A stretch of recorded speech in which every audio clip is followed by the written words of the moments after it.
ധോണിക്ക് ആരാധകർ ചാർത്തി നൽകിയ പട്ടമാണ് ക്യാപ്റ്റൻ കൂൾ. മികച്ച പ്രകടനം കാഴ്ചവെച്ചതുകൊണ്ട് മാത്രം ലഭിച്ചതല്ല ആ പേര്. കളിക്കളത്തിൽ MS ധോണി ക്ഷുഭിതനാകുന്നത് അപൂർവം മാത്രമാണ്.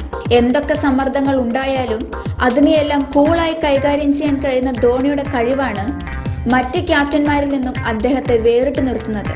എന്നാൽ എന്ത് പ്രതിസന്ധിയും വളരെ സൗമ്യമായി കൈകാര്യം ചെയ്യുന്ന അദ്ദേഹത്തിന് ഇന്നലെ പക്ഷേ ദേഷ്യമടക്കാൻ കഴിഞ്ഞില്ല. ജയ്പൂർ സ്റ്റേഡിയത്തിൽ ദേഷ്യം കൊണ്ട് നിയന്ത്രണം വിട്ട ധോണിയെ ആണ് ഏവരും കണ്ടത്. അമ്പയറോട് കയർത്ത് സംസാരിച്ച ധോണിയെ കാണികൾ അമ്പരപ്പോടെയാണ് നോക്കിയത്. രാജസ്ഥാൻ റോയൽസുമായി നടന്ന മത്സരത്തിന്റെ അവസാന ഓവറിലായിരുന്നു സംഭവം. അവസാന ഓവറിൽ 18 റൺസായിരുന്നു ചെന്നൈക്ക് ജയിക്കാൻ വേണ്ടിയിരുന്നത്. ആദ്യ പന്തിൽ സിക്സർ അടിച്ച രവീന്ദ്ര ജഡേജ രണ്ടാം പന്തിൽ സിംഗിൾ എടുത്തു.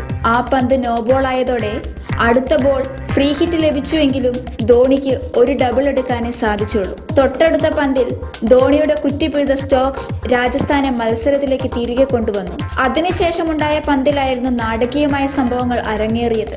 ധോണിക്ക് പകരം ക്രീസിലെത്തിയ മിച്ചലിനെതിരെ സ്റ്റോക്സ് എറിഞ്ഞ ഓവറിലെ 4ാം ബോൾ അമ്പയർ നോ ബോൾ വിളിച്ചു. എന്നാൽ പിന്നീട് ഇത് അനുവദിച്ചില്ല.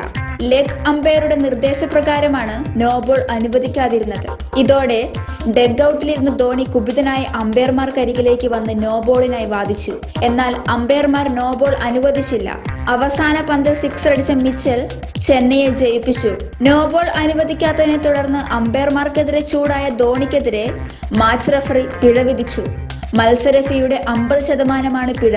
ഇതാദ്യമായിട്ടല്ല IPL മോശം അമ്പയറിംഗിനെതിരെ രോക്ഷം ഉടലെടുക്കുന്നത്. ഒട്ടേറെ അമ്പയറിംഗ് അബദ്ധങ്ങളാണ് ഇക്കൊല്ലത്തെ IPL മത്സരങ്ങളിൽ ഉണ്ടായത്. അമ്പയറിംഗ് നിലവാരം മെച്ചപ്പെടുത്തണമെന്ന് ആരാധകരും കളിക്കാരും ആവശ്യപ്പെട്ടിട്ടും ഉദ്യോഗസ്ഥരുടെ പക്കൽ നിന്നും യാതൊരു നീക്കുപോക്കുകളും കാണുന്നില്ല.